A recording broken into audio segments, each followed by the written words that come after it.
Hi friends, welcome to Sunita's kitchen. ఇవాళ వచ్చేసి జొన్న రొట్టెలు చేయడం. ముందుగా నేను ఒక గ్లాస్ జొన్న పిండిని తీసుకున్నాను. నెక్స్ట్ వచ్చేసి 1.5 కప్పు వాటర్ని హీట్ చేసుకున్నాను. అందులో కొద్దిగా సాల్ట్ వేసి బాగా మరగనించాను. తర్వాత వచ్చేసి వేడి చేసుకున్న వాటర్ని జొన్న పిండిలో పోసుకొని కలుపుకుంటున్నాను అన్నమాట. జొన్న పిండి అనేది మరీ మెత్తగా కలుపుకోకూడదు. ఫస్ట్ ట్రై చేసే వాళ్ళకైతే అస్సలే కుదరదు, మెత్తగా కలుపుకూడదు, కొంచెం గట్టిగానే ఉండాలి. ఆ తర్వాత వచ్చేసి పెంక పెట్టుకున్నాను, గ్యాస్ ఆన్ చేసి. జొన్న రొట్టె ఇప్పుడు ఎలా చేయాలో చూపిస్తాను, వీడియో స్కిప్ చేయకుండా చూడండి. పిండిని బాగా కలుపుకోవాలి. నేను చూపిస్తున్న విధంగా బాగా కలుపుకొని చేయాలి. అలా అయితే రొట్టె చినిగిపోకుండా స్మూత్గా సాఫ్ట్గా వస్తుంది అన్నమాట. చూడండి ఫ్రెండ్స్, నేను పిండిని ఎలా కలుపుకున్నాను అనేది. ఒకవేళ మీకు కూడా పిండి మెత్తగా అనిపించినట్లయితే కొంచెం పొడి పిండిని వేసుకొని కలుపుకోవచ్చు. అలాగే జొన్న రొట్టె రాదు అనే వాళ్ళు అయితే ఒక 2 లేదా 3 సార్లు ట్రై చేశారనుకో సులభంగా చేయవచ్చు. జొన్న రొట్టె చేయడం అనేది వచ్చే వారికైతే ఈజీ ప్రాసెసే, రాని వారికైతే కొంచెం కష్టంగా అనిపిస్తుంది.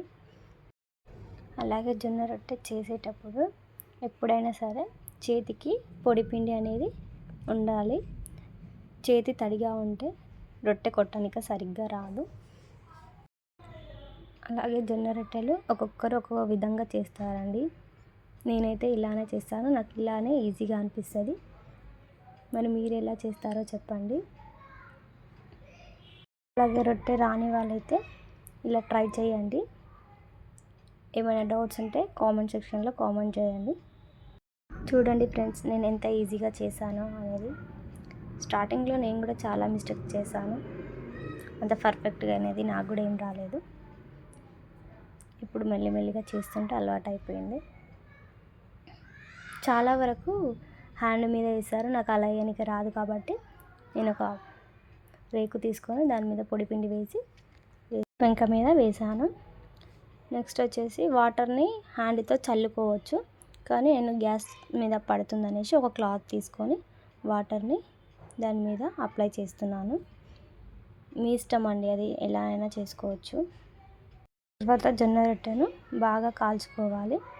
ఒక సైడు జొన్న రొట్టె కాలిన తర్వాత మళ్ళీ ఇంకో సైడు రొట్టెను తిప్పి కాల్చుకోవాలి. జొన్న రొట్టెను మంచిగా కాల్చుకోవాలండి. చూడండి ఫ్రెండ్స్, జొన్న రొట్టె అనేది ఎలా కాలిందో అనేది మీరు కూడా ట్రై చేసి చూడండి. అలాగే మీరు కూడా ఇంట్లో చేయండి. జొన్న రొట్టె అనేది హెల్త్కి మంచిది. అలాగే జొన్న రొట్టెలు బయట కొనుక్కోకుండా ఇంట్లో చేసుకోవడమే మంచిదండి. వీడియో మొత్తం ఫుల్గా తీసానండి, స్పీడ్ మోషన్లో అయితే తీయలేదు. మీకు అర్థం కావడం కోసం స్లో మోషన్లో వీడియో అనేది తీశాను.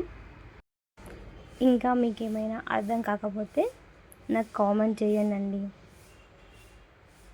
నాకు మాత్రం వీడియో క్లారిటీగా ఉందని అనిపిస్తుందండి.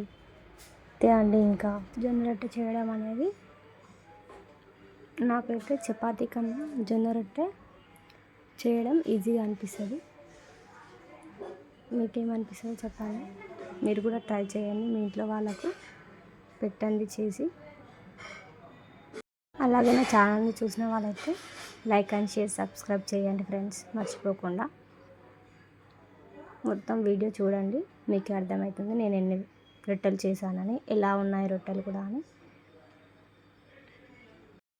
వీడియో మొత్తం స్కిప్ చేయకుండా చూసే వరకు అయితే ఎలాంటి డౌట్స్ ఉండవు అని నేను అనుకుంటున్నా. ఇంకా అంతే ఫ్రెండ్స్, మొత్తానికైతే రొట్టెలు చేసేసాను.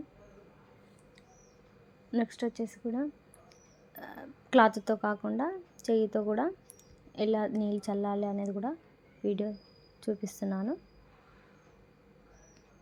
చూడండి ఫ్రెండ్స్ ఒకసారి.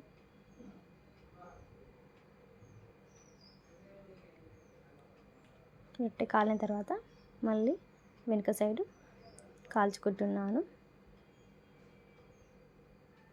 మొత్తానికైతే రొట్టెలు చేయడం అనేది కంప్లీట్ అయింది.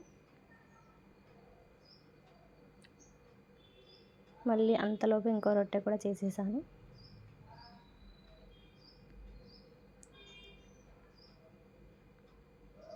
చూడండి ఫ్రెండ్స్, నేను రొట్టెలు చేసాను ఎలా ఉన్నాయని. రొట్టెలు కూడా చాలా మెత్తగా మంచిగా ఉన్నాయి. మీరు కూడా ట్రై చేయండి ఇక. Okay friends, bye. లైక్ చేయండి మర్చిపోకుండా.